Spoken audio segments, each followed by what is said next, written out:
Warahmatullahi wabarakatuh. Innal hamdalillah nahmaduhu wa nasta'inuhu wa nastaghfiruh wa na'udzu billahi min shururi anfusina wa min sayyiati a'malina. Man yahdihillahu fala mudilla lahu wa man yudlil fala hadiya lahu. Asyhadu an la ilaha illallah wahdahu la syarika lah wa asyhadu anna Muhammadan 'abduhu wa rasuluhu la nabiyya ba'dahu.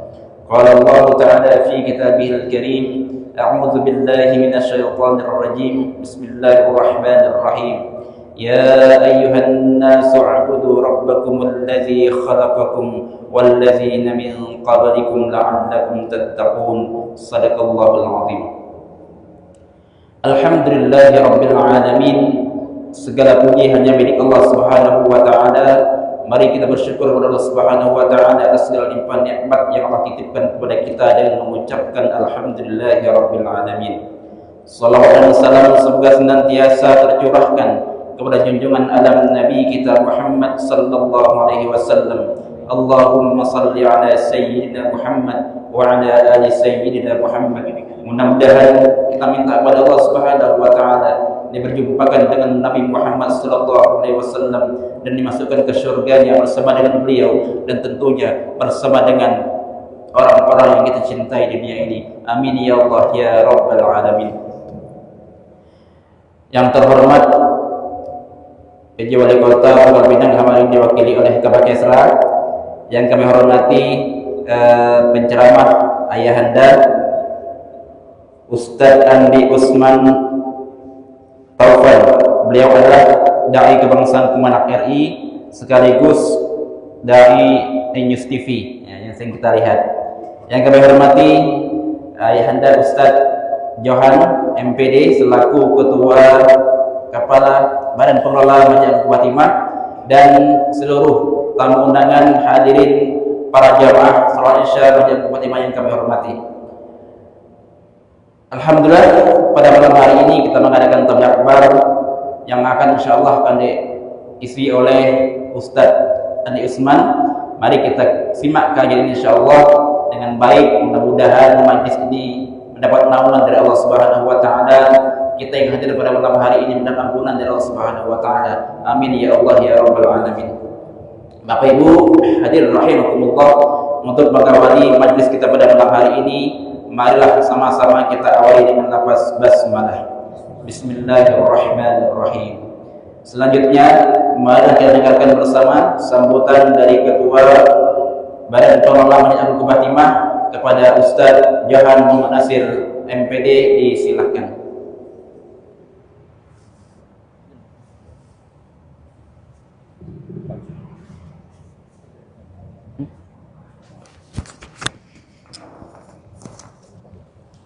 Assalamualaikum warahmatullahi wabarakatuh. Alhamdulillah nahmaduhu wa nasta'inuhu wa nastaghfiruh wa na'udzu billahi min syururi anfusina min sayyiati a'malina. May yahdihillahu fala mudilla lahu wa may yudlil fala hadiya lahu. Asyhadu an la ilaha illallah wahdahu la syarika lahu wa asyhadu anna sayyidina Muhammadan abduhu wa rasuluh. Allahumma shalli ala sayyidina Muhammad ibn Abdillah wa ala alihi wa walah wa man tabi'ahu bi ihsan ila yaumil qiyamah. Alhamdulillah, bersyukur kepada Subhanahu wa taala, malam hari ini malam Jumat ya. Allah Subhanahu wa taala masih berikan kita semua untuk dapat berkumpul di Masjid Agung Kubah Timah yang kita cintai ini. Malam hari ini malam terakhir 1446 Hijriah. Tentunya besok hari Jumat itu sudah masuk 1 Muharram 1447 Hijriah. Alhamdulillah, malam hari ini kita dapat mengakhiri tahun 1440 Hijriah ini dalam keadaan kita mengikuti taklim di Masjid Agung Kubah Timah. Yang saya hormati Dewan Syariah dan pengawas dan pembina dan semuanya yang hadir di jemaah Kubah Timah dan semua. Sahabat Mukarram Ustadz Andi Usman Taufan ya, sahabat kita semua. Beliau adalah dai di dai kebangsaan Kementerian Agama Republik Indonesia juga yang sering tampil di iNews TV. Alhamdulillah malam hari ini beliau mengkabarkan kepada kami bahwa akan hadir ke Bangka Belitung, insyaallah. Pagi tadi beliau sudah mengisi di Masjid Al-Yusra, ya, Bida Timah. Kemudian alhamdulillah malam hari ini beliau berkenan hadir untuk bersama kita semua di Majelis Inkubah Timah melaksanakan tabligh akbar. Tema yang sangat menarik yang akan disampaikan beliau terkait ini. Mudah-mudahan di penghujung tahun 1446 Hijriah ini dan masuk besok pagi kepada tahun 1440 Hijriah, Allah Subhanahu wa taala berikan kemantapan iman kepada kita semua sehingga kita dapat mengumpulkan amal-amal kebaikan, ya. Mengumpulkan amal kebaikan untuk menghapus apa yang telah kita lakukan berupa kejahatan. Innal hasanat yuzhibnas sayiat. Sungguhnya kebaikan itu menghapus kejahatan. Mudah-mudahan hadirnya kita malam hari ini adalah menjadikan catatan kebaikan di sisi Allah Subhanahu wa taala. Mudah-mudahan acara kita malam hari ini diridhoi Allah Subhanahu wa taala. Dan inilah adanya, ya, jemaah Inkubah Timah, karena malam hari ini di tempat yang sama diadakan acara serupa, Ustaz. Jadi mohon maaf kalau jemaahnya tidak begitu banyak, tapi yakin dan percayalah berapapun jemaahnya, yang penting kita istiqomah untuk melaksanakan takbir akbar dakwah Islamiyah di Masjid Inkubah Timah ini. Demikian yang saya sampaikan. Semoga Allah Subhanahu wa taala berikan kemantapan iman kepada kita semua, dapat melaksanakan aktivitas ubudiyah kita dengan baik, melaksanakan sholat di Masjid Inkubah Timah ini secara berjamaah. Terima kasih, ada satu jemaah kita baru pulang haji, ya, kemarin, ya. Alhamdulillah satu orang, alhamdulillah hadir di tengah kita, dan mudah-mudahan kita doakan semua, doakan beliau mendapatkan haji yang mabrur, ya, dan mendapatkan balasan kebaikan dari Allah Subhanahu wa taala. Kami assalamualaikum warahmatullahi wabarakatuh.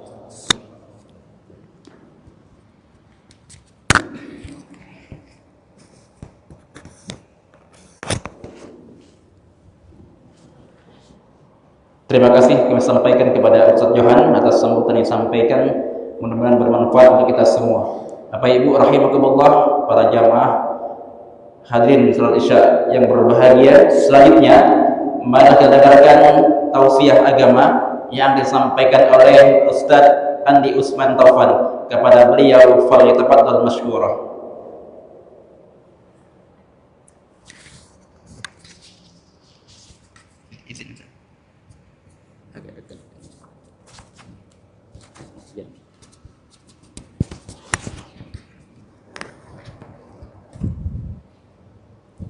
Tes. Bismillahirrahmanirrahim. Rabbis shrah li sadri wa yassir li amri wahlul 'uqdatam min lisani yafqahu qawli. Sebelum saya mengucapkan salam, boleh saya berpantun?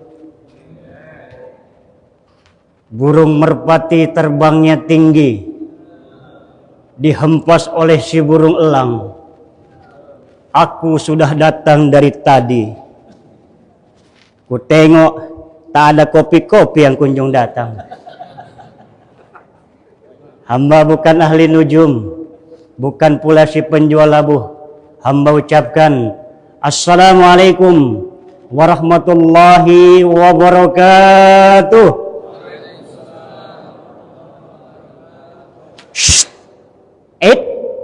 Ada daun salam di pelupuk pintu, dihempas angin dia melayang-layang. Yang tak jawab salamku, hati-hati sandalnya hilang. Assalamualaikum warahmatullahi wabarakatuh.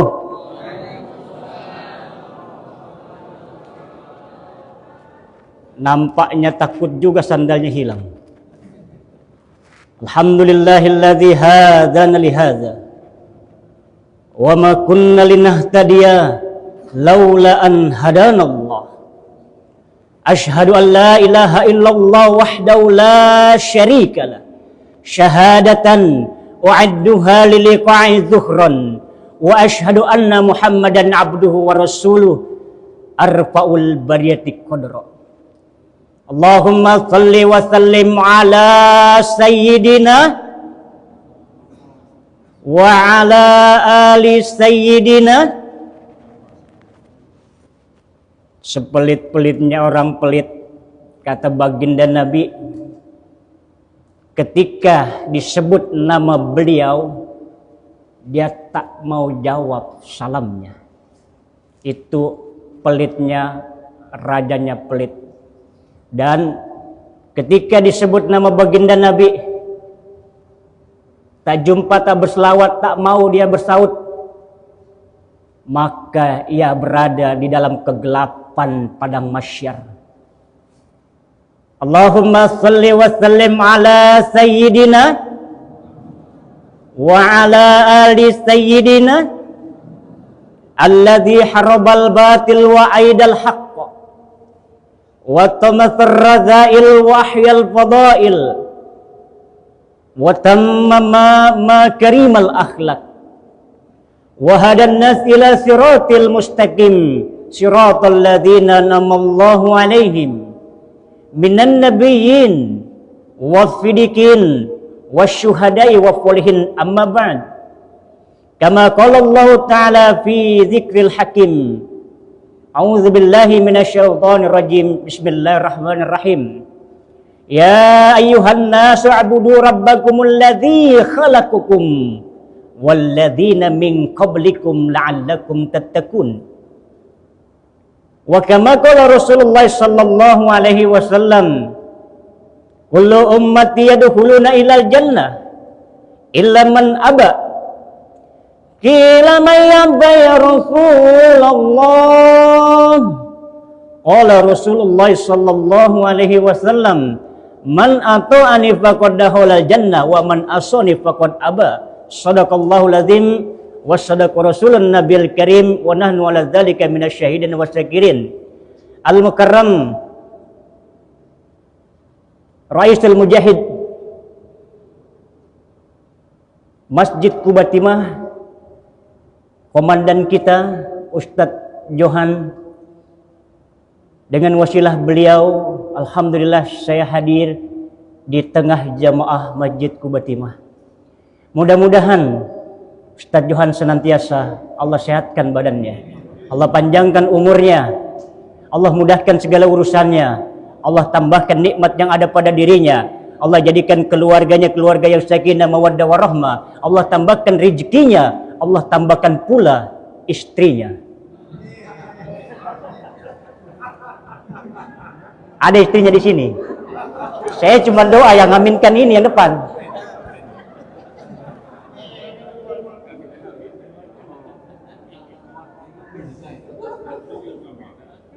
Saudara saya yang saya cintai, alhamdulillah Imam Ratib kita Ustadz Cak Nur Rasyid. Jadi tahun lalu saya safari dakwah. Sebelum saya pulang ke Jakarta, mau ke bandara, saya izin sama sahabat saya yang undang saya ke Pangkal Pinang. Bang, izin boleh saya sholat di Kubatimah? Ketemulah dengan Cak Nur Rasyid, Masya Allah. Seandainya beliau itu setiap hari imam di masjid saya, terlena saya sholatnya itu. Masya Allah, luar biasa. Mudah-mudahan imam kita senantiasa sehat panjang umur. Yang saya cintai Abang Indra, inilah luar biasa. Abang Indra kita ini. Wasilah beliau, saya bisa kenal semua. Sama ketua MUI, sama orang Kesra. Banyak, wasilah beliau. Ceritanya begini, saya salah miscommunication dengan beliau. Gara-gara miscommunication, saya bisa mengenal semua. Jadi safari dakwah di sini. Makanya yang punya hajat, mau kabul-kabul, mau terkabul segala hajat-hajat baiknya, bersilsilah sama Bang Indra. Bang Indra telepon saya, Ustadz, kalau nanti Ustadz safari dakwah di Bangka Belitung, alhamdulillah, terima kasih. Air jam-jam. Nanti Ustadz mampirlah ke Kubatimah. Saya pikir perkataan ini sudah ACC.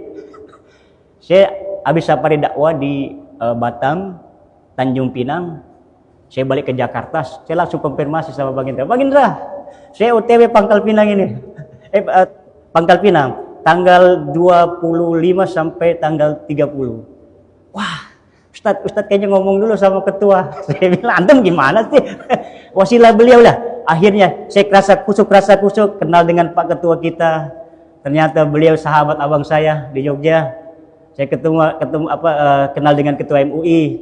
Saya kenal dengan Bang Yasir, protokol gubernur. Masya Allah, luar biasa. Terima kasih Abang Hendra. Dengan wasilah antum, ana bisa sampai dakwah di Pangkal Pinang. Semoga segala langkah kebaikan dakwah saya antum dapat. Allah balas dengan kebaikan yang berlimpah. Ayah bunda sekalian yang dimuliakan Allah Subhanahu wa taala, apa kabar pada malam hari ini? Masya Allah, ini malam satu syuro ini, malam keramat. Kalau di Jogja malam ini banyak itu yang bakar-bakar minyak. Di Solo orang pada keluar semua. Malam satu syuro dari kerajaan keratonnya Solo itu keluar kebo. Itu diikuti oleh warga-warga. Ngapain?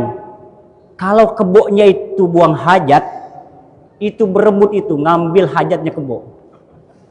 Subhanallah, ini malam keramat, jangan macam-macam. Ayah bunda, sekali lagi saya tanya, apa kabar pada malam hari ini? Alhamdulillah. Tema kita pada malam hari ini, menggapai surga dengan hidup tanpa marah. Saya mau uji. Kalau Ayah Usman katakan, bunda, ayahanda apa kabar pada malam hari ini? Saya mau lihat sejauh mana semangat kejiwaan seorang muslimnya. Maka ayah bunda jawablah dengan lantang ketika saya tanya, ayah bunda apa kabar pada malam hari ini? Jawablah dengan lantang, alhamdulillah, luar biasa, Allahu Akbar, yes, yes, yes. Tema kita pada malam hari ini, nggak boleh marah-marah. Kita tes. Yang salah mengikuti gerakan saya push up 10 kali. Tenang ibu, tenang. Ayah bunda, apa kabar pada malam hari ini? Alhamdulillah, luar biasa, Allahu Akbar, yes, yes, yes. Ayah Usman, jangan kau bercandakan kami. Kami ini umur sudah 60. Seperti anak kecil saja. Saya ingin mencoba tentang kejiwaan seorang muslim. Ayah Usman, kami ini sudah emak-emak ini. Kami sudah bercucu, 10 cucu kami. Sudahlah, lanjut saja langsung aja ceramah. Kemungkinan orang-orang yang seperti ini, saya khawatir punya masalah dengan kejiwaannya. Untuk saya meyakinkan orang yang hadir di Masjid Quba ini tidak punya penyakit jiwa. Maka ketika saya bertanya, ayah bunda apa kabar semuanya hari ini? Jawablah dengan semangat dan lantang, alhamdulillah, luar biasa, Allahu Akbar, yes, yes, yes. Bisa kita mulai?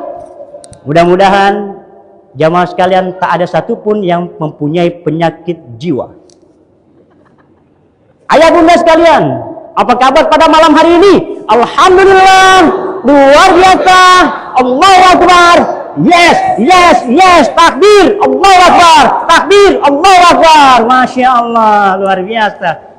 Catat ini bang, boleh kita kirim ke Palestina ini. Semangat semua, luar biasa. Alhamdulillah. Izinkan nama saya Andi Usman Taufan, biasa dipanggil di Jawa Tengah, di Jawa Timur, di Jawa Barat, Ayah Usman. Ada juga yang panggil saya Ustadz Usman. Ada juga yang panggil saya di Jakarta Ustadz Andi. Silahkan panggil saya apa saja yang boleh dipanggil sesuai dengan Ustadz atau guru boleh. Yang tak boleh, Ustadz sayang, tak boleh. Melanggar hukum adat. Pengalaman Ustadz, iya, malam-malam. Ustadz saya, boleh nggak curhat? Tak boleh itu. Melanggar hukum adat. Izinkan, saya biasa aktif di iNews TV pada program Cahaya Hati Indonesia setiap Sabtu dan Minggu jam 12 siang. Saya pun aktif di Kementerian Agama Republik Indonesia sebagai dai kebangsaan. Apa itu dai kebangsaan? Dai yang disaring, diuji keilmuannya.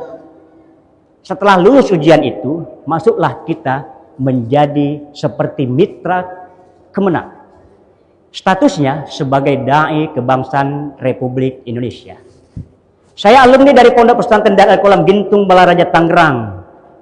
Satu alma mater bersama almarhum Ustadz Jefri Al-Bukhari. Bunda kenal UJ?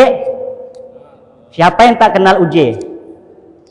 Engkaulah bidadari surgaku. Gara-gara lagu itu UJ terkenal.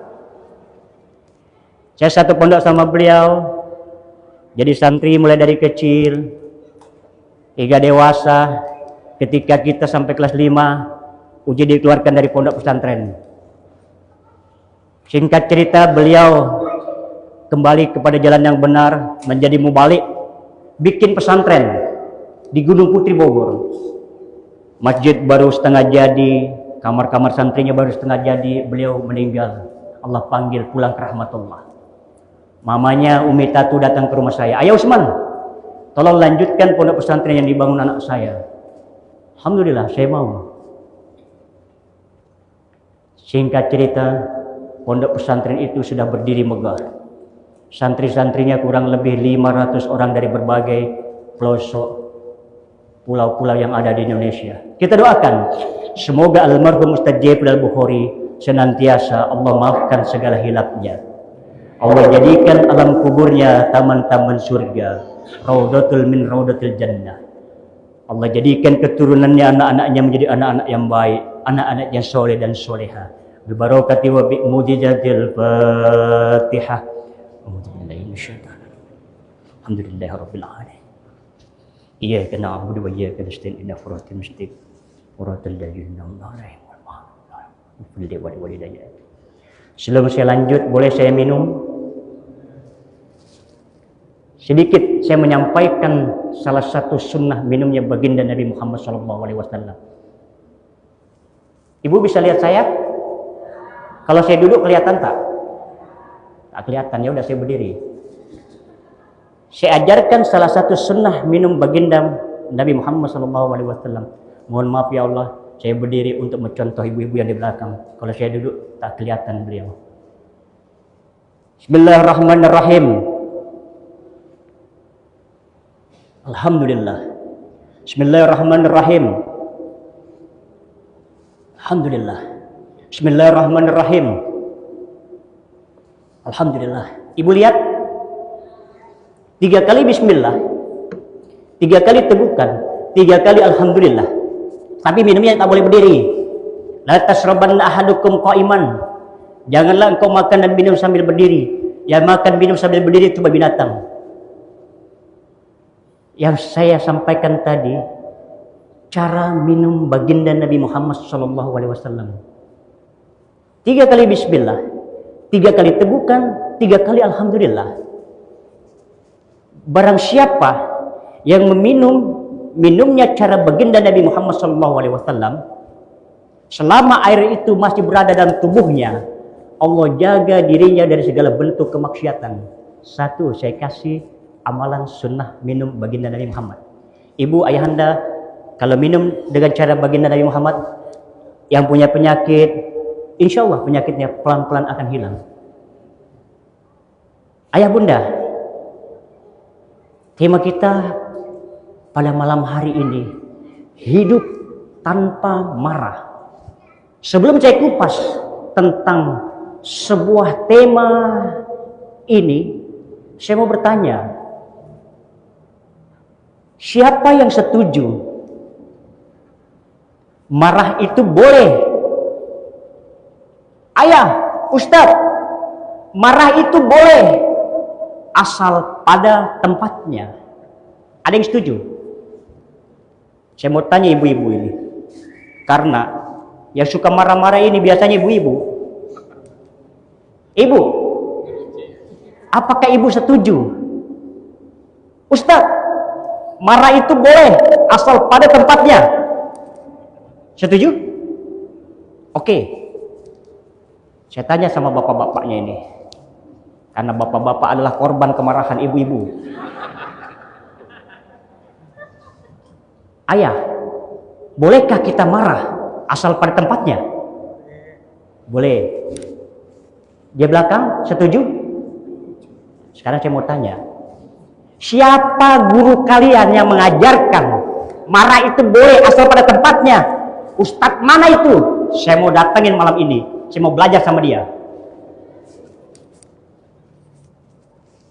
Lantas, pernahkah Allah Subhanahu wa Ta'ala berfirman di dalam Al-Quran, wahai hamba-hambaku, kalian boleh marah asal pada tempatnya.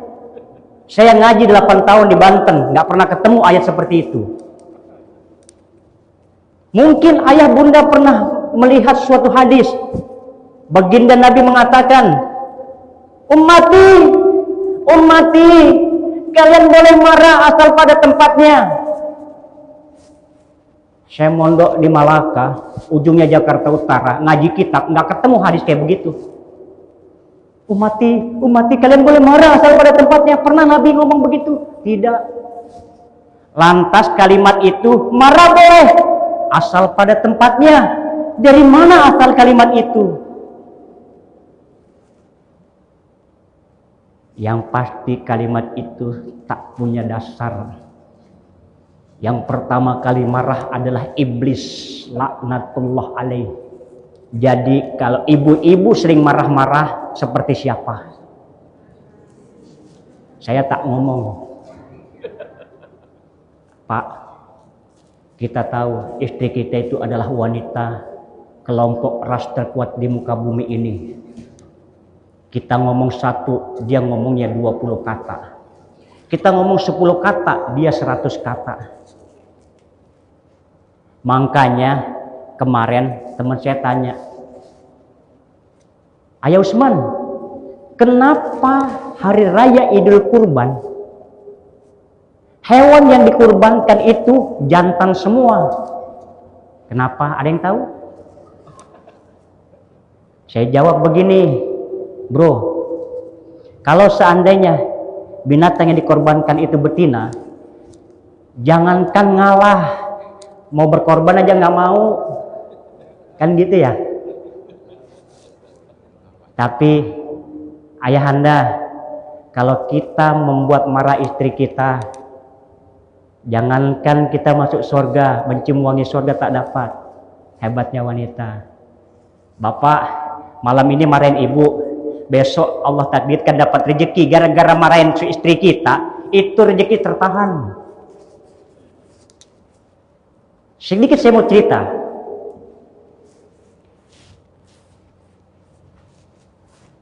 Ustaz, boleh berdiri ke depan? Cerita plus praktek. Ustaz, siapa namanya Ustaz? Doni. Ustaz Doni. Ustaz Doni ini anak saya. Saya ini bapaknya. Nak, kenapa kau tak kerjakan PR-mu, nak? Setiap hari gurumu itu laporan sama saya. Kamu tak pernah mengerjakan pekerjaan rumah yang diberikan oleh gurumu. Dasar anak nakal. Tak puas dipukul lengannya. Nak, setiap tahun rapotmu itu di bawah 5 angkanya, nak. Dasar kau anak bodoh. Tampar wajahnya. Beda dengan anak. Sini Ustaz, Afwan Ustaz. Ustaz Afwan Ustaz ya. Beda dengan orang tua yang seperti ini. Nak, sudah ngerjain PR belum?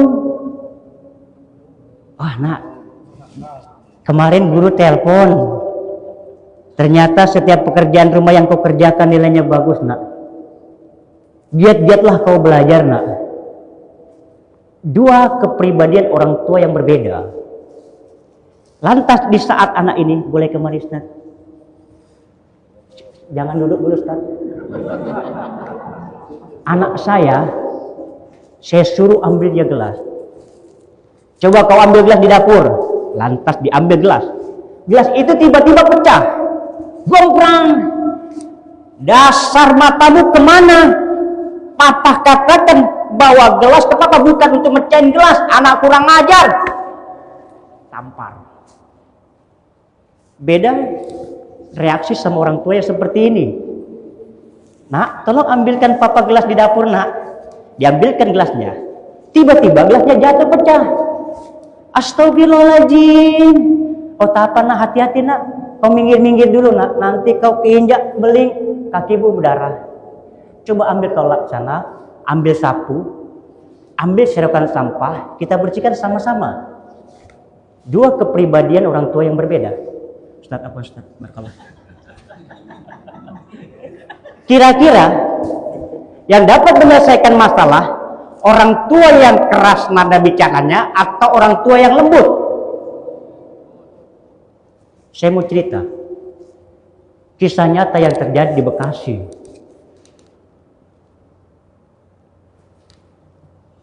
Perjalanan rumah tangga.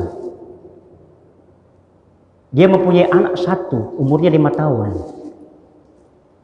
Suaminya bekerja di perusahaan mobil. Di saat suaminya naik jabatan menjadi manajer, istrinya meninggal dunia. Berkabunglah mereka, dipanggil kerabatnya semua. Besok hari, 1 hari kematian istrinya, direktur tempat bekerja suaminya menelpon. Mas Jaka, hari ini bisa ngantor nggak? Mohon maaf bos, saya masih dalam suasana berkabung. Ini ada pekerjaan mendadak. Kalau kau kerjakan pekerjaan ini, kita dapat untung banyak. Baiklah bos, berangkatlah suami ini menuju kantornya. Sebelum berangkat menuju kantor, dia berpesan kepada anaknya yang umur 5 tahun. Nak, ayah hari ini mau ke kantor nak. Tolong kau jangan keluar-keluar rumah. Kau di sini saja di dalam sama bibi. Kalau ada apa-apa ngomong sama bibi. Apalagi jangan sampai kau ke samping garasi. Itu ada mobil papa yang baru dikasih dari kantor. Baik papa, anaknya ini suka melukis, suka menggambar. Karena suasana masih terasa tak nyaman, baru ditinggal oleh mamanya 2 hari. Ayahnya pergi ke kantor, anaknya mengambil pensil dan 1 lembar kertas kosong. Bibinya izin sama anaknya. Dede sini dulu ya. Bibi mau beli sayuran ke depan. Dede jangan ke depan ya. Di sini aja. Boleh gambar-gambar. Baik bibi. Bibinya keluar beli sayur. Ditinggalinlah si Dede itu dalam rumahnya sendiri. Dia lukis-lukis itu kertas penuh. Dia bingung lagi, tak bisa melukis di dalam kertas itu karena lukisannya sudah penuh. Dia keluar si Dede, celingak-celinguk, tiba-tiba dia melihat mobil ayahnya yang baru di garasi. Begitu menyampiri mobil ayah yang baru, si Dede injek paku karatan. Apa ini? Oh, sepertinya bisa buat melukis ya.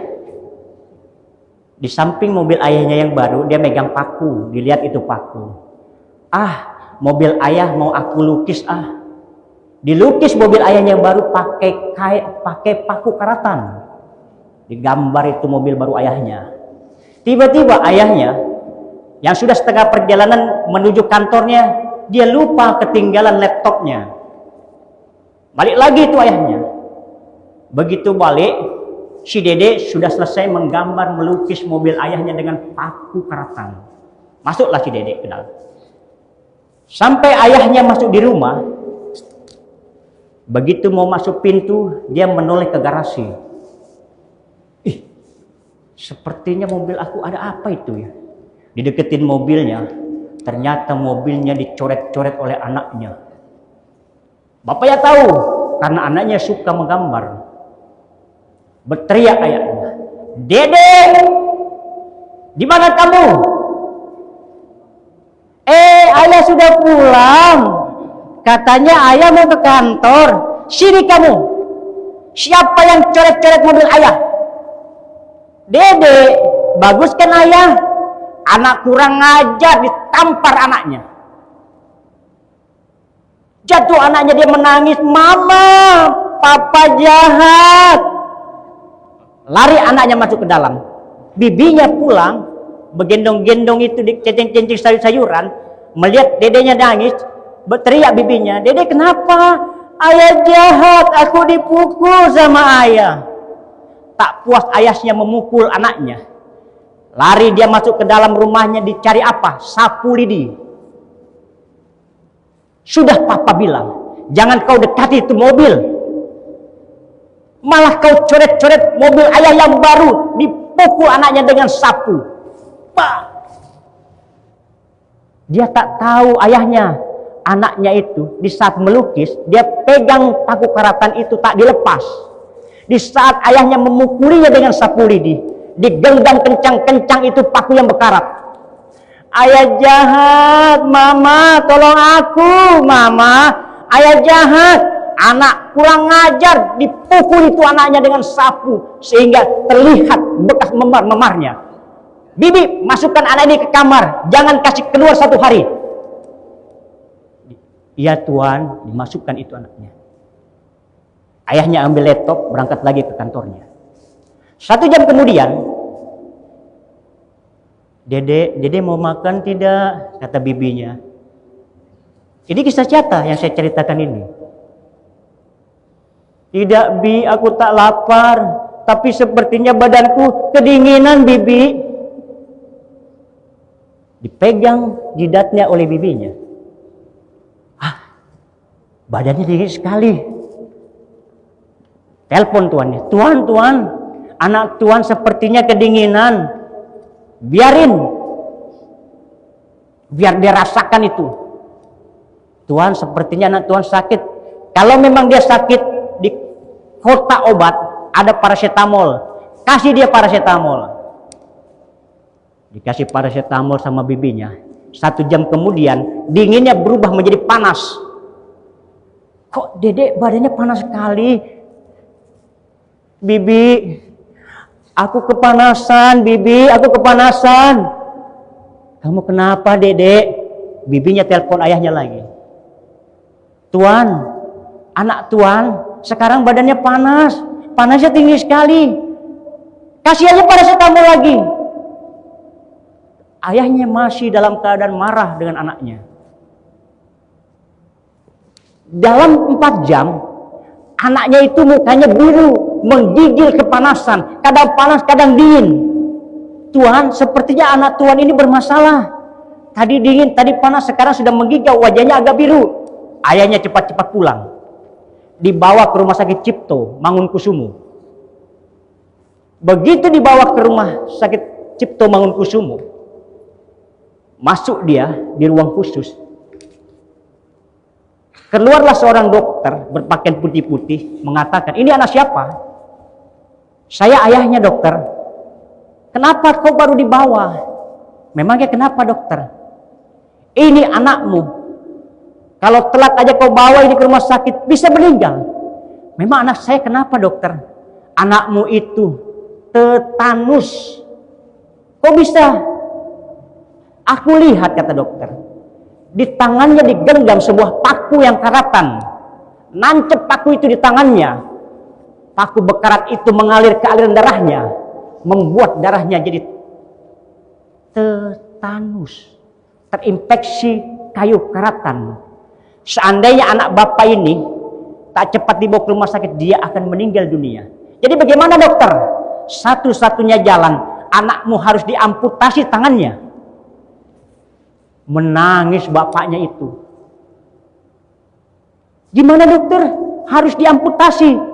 Kalau tak diamputasi, racunnya akan menyebar ke seluruh badannya, berakibat akan meninggal dunia." Menangis bapaknya. "Kalau memang itu dokter yang terbaik, silahkan amputasi tangan anakku." Dipotong itu tangan anaknya. Sebelum dipotong, dibius. Dibius tak sadar. Begitu selesai dipotong, dioperasi, anaknya sadar. Begitu anaknya sadar, dia lihat ada pulpen di atas meja. Mau diambil itu pulpen, dia kaget. Kok tangan kanannya tak ada? Dia mau menoleh lagi, mau ambil itu pulpen. Kenapa tangan tak ada? Dia berteriak, "Ayah! Di mana tanganku, ayah? Jangan kau ambil tanganku, ayah!" Ayahnya mendengar di ruang tunggu menangis, menjerit. Tak kuasa melihat kejadian fakta ini. Dia lari ke kamar mandi, gantung diri bapaknya. Kenapa bisa terjadi? Marah-marah. Setiap permasalahan yang diselesaikan dengan marah-marah, bukannya tambah selesai, malah berakibat menambah masalah yang baru. Bayangkan seorang ayah ketika menempeleng anaknya. Anak kurang ajar, puas ditempeleng. Ternyata ayah itu mengajarkan kekerasan kepada anaknya.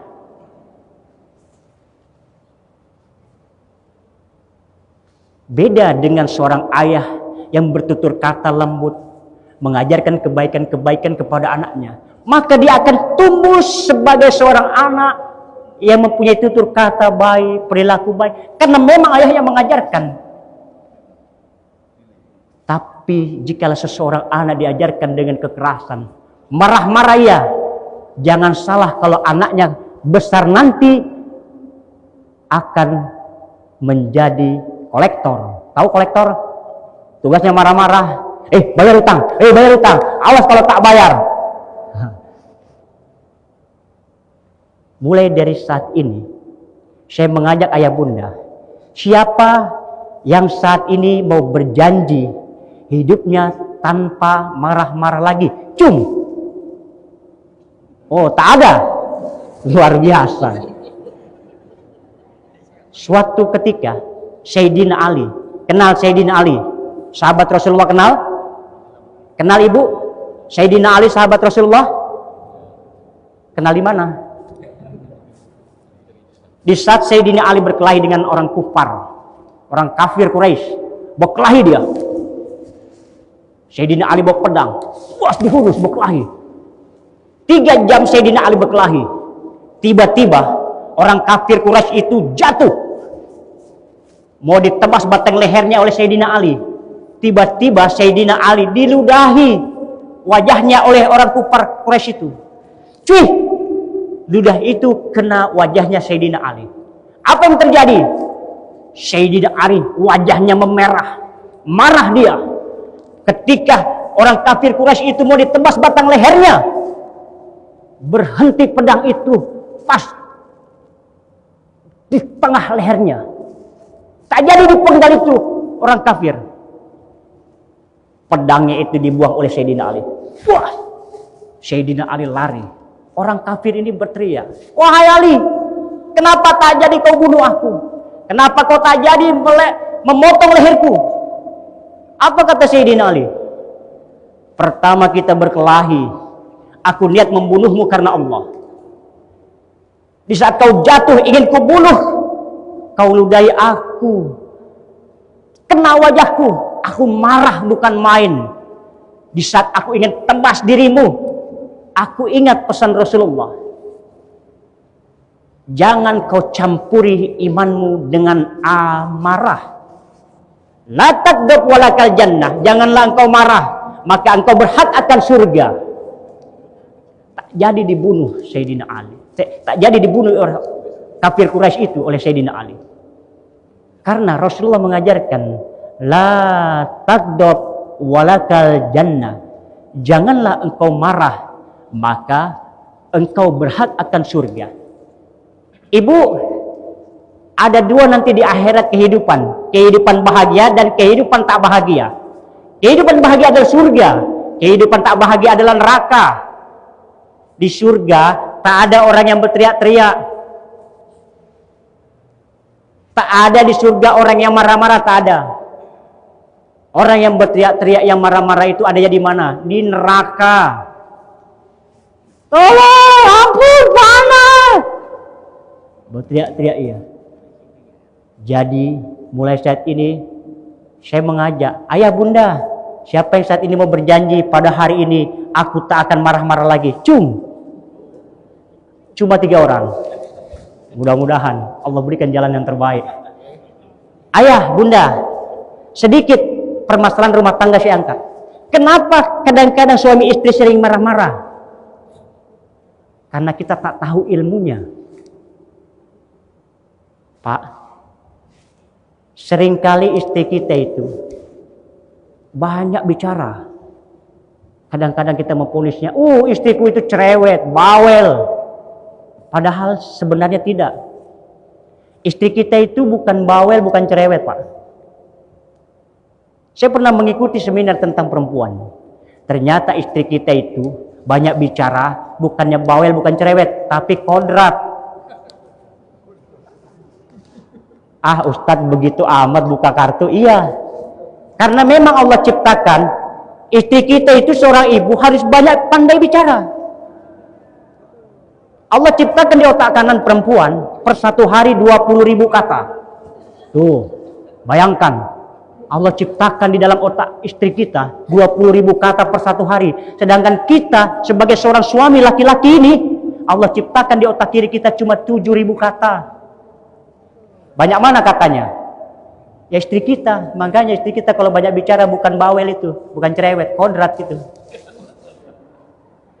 Kadang-kadang kita pun sering dikatakan sebagai kambing hitam. Wah, dasar laki-laki matanya jelalatan. Kan kita sering gitu, Pak ya. Yang bilang itu bukan orang lain, istri kita. Dasar matamu itu jelalatan. Ternyata ketika saya mengikuti seminar tentang perempuan, yang jelalatan itu bukan kita, Pak, tapi perempuan. Kau Ustadz bercanda kau, menghina kami. Oh tidak, saya punya bukti. Ibu pernah goreng tempe. Ibu goreng tempe. Tiba-tiba itu handphone bunyi. Tidit. Ada WA itu. Diambil itu handphone. Lihat WA. Sambil goreng tempe. Tempe angus tidak? Oh tidak. Itulah hebatnya mama. Goreng tempe, pegang handphone. Apa kabar? Tempe angus tidak? Tidak. Karena pandangan perempuan ke semua arah. Ke tempe, ke handphone. Ada kecoa lewat, ada kecoa. Ustadz kau bercanda aja. Aku punya bukti lagi. Coba ibu-ibu tangannya ke depan semua. Ibu-ibu tangannya ke depan. Jadi saya memberikan tentang kodrat laki-laki dan perempuan supaya kita itu di rumah tangga saling menghargai kodrat masing-masing. Coba ibu tangannya ke diri semua. Ibu lihat teman yang duduk di samping kanannya. Kelihatan tidak? Ibu lihat lagi toleh ke kiri. Temannya yang di kiri kelihatan tidak? Itu jelas. Sekarang bapak-bapak coba begini semua, Pak. Tangannya ke depan. Bapak lihat kanan kiri Bapak. Kelihatan tidak? Samar-samar kan? Itu menandakan pandangan perempuan ke semua arah. Sedangkan laki-laki tidak.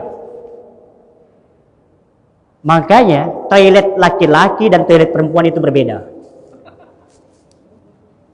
Laki-laki punya gen namanya jantan. Ini harus dipahami oleh seorang istri. Sedangkan istri kita, Pak, gennya itu betina, ngumpul. Makanya rata-rata di Indonesia jamaah majelis taklim didominan oleh perempuan. Karena memang gennya ngumpul, suka ngumpul. Arisan, kongko, ke mall, panggil teman-teman, reunian. Itu perempuan itu tugasnya itu. Tapi kalau laki-laki tidak, sifatnya jantan. Ibu pernah ke mall? Ada mall di sini? Ke mall sama teman-temannya pernah? Ibu kalau jalan-jalan ke mall sama temannya, ibu mau pipis, itu kan ngajak-ngajak. Pipis yuk. Itu kodrat memang. Karena ibu gennya itu sifatnya ngumpul. Beda sama laki-laki. Ada pas lagi talim gini, Ustadz kita pipis yuk, Ustadz. Tak ada. Laki-laki kalau mau pipis dia sendiri ke toilet. Nggak ada ngajak-ngajak. Tapi kalau perempuan aja mau pipis aja, ayo pipis yuk, ngajak teman. Begitu dia masuk ke toilet, temannya tunggu di depan. Toiletnya pun diseket, beda sama toilet laki-laki, los, nggak pakai disket. Begitu dia masuk temannya ke toilet yang sudah disket itu, dia ngomong, "Jeng, udah belum Jeng? Belum, tungguin dong.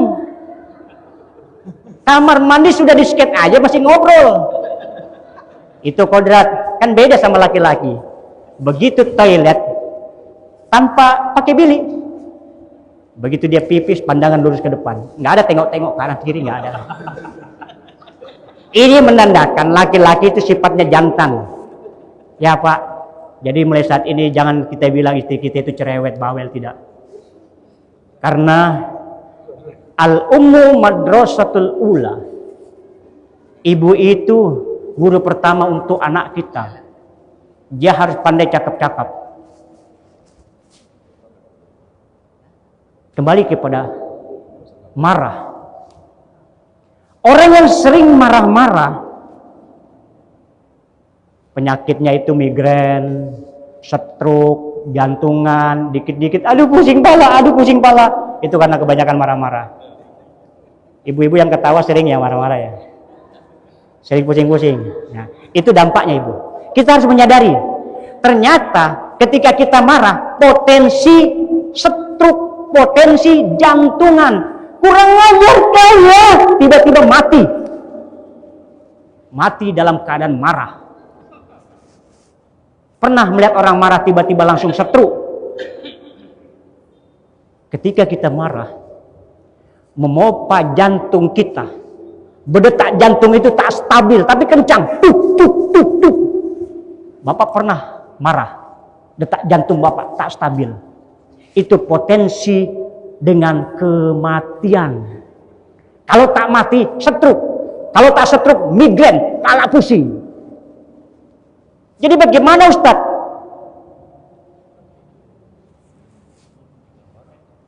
Untuk mengatasi marah itu, totalitas mengatasi masalah itu, sabar. Allah Subhanahu wa Ta'ala sering berfirman, sering mengingatkan kita, innallaha ma'as-sabirin. Allah bersama orang-orang yang sabar. Ustaz, aku tak marah, tapi ku tahan amarah itu. Boleh tidak? Oh boleh. Di saat kita ada potensi untuk marah, terus kita tahan amarah itu, boleh. Tapi ketahuilah, di saat kita menahan amarah itu, berarti kita menahan gejolak di dalam tubuh kita, yang suatu saat gejolak itu akan keluar seperti bom atom. Oleh karenanya Rasulullah mengingatkan kepada kita, baiti jannati, rumah tanggaku laksana surga bagiku. Akan tetapi kenyataannya rumah tangga banyak seperti pom bensin. Nyolot sedikit marah-marah kebakaran, nyolot sedikit marah-marah kebakaran. Kenapa? Karena di saat ia marah dibendung, ditahan itu amarahnya. Namun suatu saat orang yang sering menahan amarah itu, dia akan meletus seperti bom atom. Jadi bagaimana? Totalitas menahan amarah adalah sabar. Oleh karenanya Allah Subhanahu wa Ta'ala berfirman, wasta'inu bis-sabri was-shalah. Pegang teguh itulah sabar dan sholat. Kenapa sabar didahulukan? Kalau sholat didahulukan, sholatnya dia akan tergesa-gesa. Oleh karenanya Allah katakan sabar dulu. Begitu kau sabar, kau sholat. Inna sholata tanha 'anil fahsya'i wal munkar. Ketika kau sabar dalam sholat, maka sholatnya itu akan membentuk menjadi dapat mencegah perbuatan keji dan mungkar. Sampai jam berapa ini Ustaz? Udah jam 12 malam ini. Ceramah nggak lama-lama. Karena besok saya mau langsung ke Singapura. Ada tablik akbar di sana. Dari Singapura saya terbang ke Bali. Ada tablik akbar di sana. Dari Bali saya terbang lagi ke Malaysia. Ada acara sunatan Upin Ipin. Itu kalau saya diundang. Karena undangan tak ada. Baik. Sebelum saya tutup dengan doa, sudah semakin malam ini. Ibu yang ingin mengikuti kajian-kajian saya, banyak kajian-kajian saya yang sudah saya videokan di YouTube. Silakan setelah ini nanti ayah bunda buka YouTube saya, ketik Andi Usman Tauban. Begitu keluar video-videonya, jangan lupa like and subscribe and comment biar tambah. Izin sebelum saya tutup dengan doa, ada yang mau bertanya? Mudah-mudahan sedikit simpel tapi kena. Ya Ibu, Ibu mulai saat ini mau marah-marah lagi? Jangan Ibu. Tapi bagaimana Ustadz kalau aku mengajarkan anakmu? Oh, ayah, ibunda, tegas sama marah-marah beda. Jangan mentang-mentang kita marah tak boleh. Karena kita seorang polisi, ketika kita menembak penjahat, edor, kan tak boleh marah Ustaz. Iya, tak boleh marah. Tapi tegas itu beda dengan marah. Jangan marah kau. Sekali kau bergerak, ku tembak. Tegas, beda dengan marah. Tegas itu intonasi tinggi, tapi ini tak main. Apa? Nafsu tak main. Suara tinggi tapi nafsu tak main. Itu tegas. Beda dengan marah. Suara tinggi, nafsu berkobar. Ya. Tegas dengan marah berbeda. Solusinya kita sebagai seorang suami, sebagai seorang ibu mesti tegas dalam mendidik anak kita, dalam menyelesaikan suatu masalah harus dengan sikap tegas. Tegas berarti kita menyikapi dengan rasa kedewasaan. Setiap kita menyikapi suatu masalah atau pendidikan dengan kedewasaan, kita masuk pada level orang tua yang bijaksana. Bagaimana kalau kita bijaksana sedangkan kita tak tahu bagaimana cara mendidik anak dengan baik? Jadi bagaimana untuk mencapai level bijaksana? Ibu banyak-banyaklah sering kunjung ke majelis ilmu. Biar kita tahu bagaimana cara mendidik anak kita. Bagaimana cara menghadapi ketika kita punya problema antara seorang suami dan istri. Banyak-banyaklah kunjung kita ke majelis ilmu. Karena sesungguhnya dekat-dekat kita dengan ulama akan membawa keberkahan dalam hidup. Ada di sini guru ngaji. Ustaz Johan guru ngaji ya. Ustaz digaji gak di sini Ustaz? Digaji di sini. Oh, imam digaji, tapi guru ngaji kita gaji. Ustaz di sini sudah lama tinggal. Sudah dari lahir. Tinggal di sini. Oh, sudah lama. Ustaz Johan sudah lama tinggal di sini jadi guru ngaji tak digaji. Saya khawatir, saya baru datang ceramah di sini, jangan-jangan saya digaji juga ini. Ibu, ayahanda perhatikan guru ngaji. Sedekah kita kepada guru ngaji lebih banyak pahalanya ketimbang kita sedekah kepada kedua orang tua. Apa dalilnya? Di dalam kitab Bugyatul Murtasyidin, Al-Imam Asyuyuti mengatakan, An-nasraba sadaqah khamsatu anwa'in. Bajunya sedekah itu ada 5. Sedekah kepada teman, sedekah kepada sahabat, keluarga, orang tua, yang terakhir sedekah kita kepada ulama. Itu lebih tinggi pahalanya ketimbang kita sedekah kepada kedua orang tua. Kalau kita sedekah kepada guru ngaji, ustadz, kiai, sama seperti kita sedekah kepada baginda Nabi Muhammad SAW. Karena jelas dalilnya al ulama'u warasatul anbiya. Sebelum jadi ulama kan jadi guru ngaji dulu. Sebelum jadi guru ngaji kan jadi santri dulu. Jadi ayah bunda yang ingin sedekah kepada saya silahkan saya transfer nanti nomor rekening saya. Izinkan. Sekali lagi ada yang mau bertanya? Tak ada yang tanya, kita closing dengan doa. Mudah-mudahan hidup kita Allah jaga dari segala bentuk amarah. Allah jadikan kita menjadi insan-insan yang sabar dan tawakal. Ketika kita punya masalah, bertawakallah. Allah Subhanahu wa taala berfirman, "Kullu nafsin dha'iqatul maut." Setiap yang bernyawa pasti akan mengalami kematian. Wa nabluukum bisyarri, dan aku uji kalian bisyarri dengan ketakutan, bisyarri dengan kejahatan, wal khairi dan kebaikan, kebahagiaan. Untuk apa? Fitnatun, sebagai ujian. Hidup ini bahagia ujian, nikmat ujian, sengsara ujian, kepahitan hidup semua itu ujian. Untuk apa? Ayyukum ahsanu amala. Allah mau lihat siapa yang terbaik di antara kita dalam melakukan kebaikan-kebaikan. Semoga kita semua senantiasa dilindungi Allah Subhanahu wa taala dari segala mara bahaya. Mudah-mudahan keluarga kita, teman kita yang sakit Allah sembuhkan bi barakati wa bi mujizatil Fatihah. A'udzubillahi minasyaitonir rajim. Bismillahirrahmanirrahim. Alhamdulillah. Iyyaka na'budu wa iyyaka nasta'in. Shiratal ladzina an'amta 'alaihim ghairil maghdubi 'alaihim.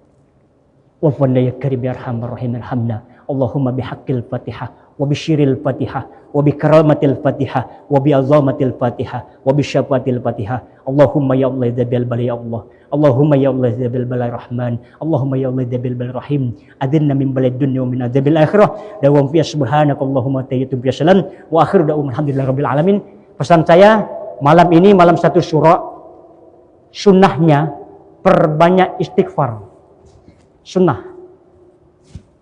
Mudah-mudahan kita semua senantiasa selalu berada dalam koridor Allah Subhanahu wa taala. Wa qad yurjal jar'i sayfi burun wala burun lima jaru alisan. Jikalau pedang lukai tubuh pasti ada obatkan dicari. Tapi jikalau lisan lukai hati, kemana obatkan kita cari. Semoga Allah Subhanahu wa taala memaafkan segala kehilapan kita. Wabillahi taufiq wal hidayah. Assalamualaikum warahmatullahi wabarakatuh. Sallallahu ala Muhammad. Sallallahu alaihi wasallam.